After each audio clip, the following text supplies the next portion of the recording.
Should you trade Forex or stocks? Whether you choose to trade Forex or stocks depends greatly on your goals and preferred trading style. In this video, I will show different types of trading styles, including the pros and cons of each when trading Forex and stocks.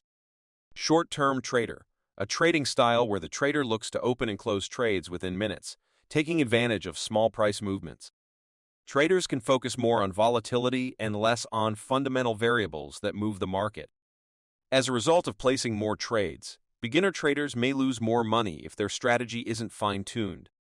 Suited to Forex trading due to inexpensive costs of executing positions. Some exchanges require large capital account balances to trade. Most Forex brokers only require you to have enough capital to sustain the margin requirements. Medium-term trader, a trading style where the trader looks to hold positions for 1 or more days, where the trades are often initiated due to technical reasons.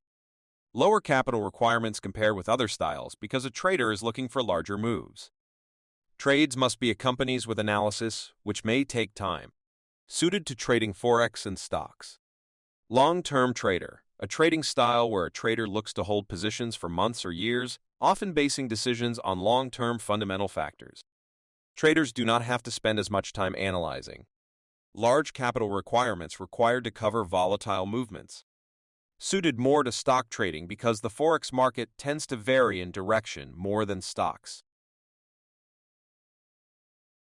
For more in-depth analysis and exclusive content, visit our website at financialmarkets.online. Don't forget to like this video, subscribe to our channel, and hit the notification bell to stay updated on the latest financial trends.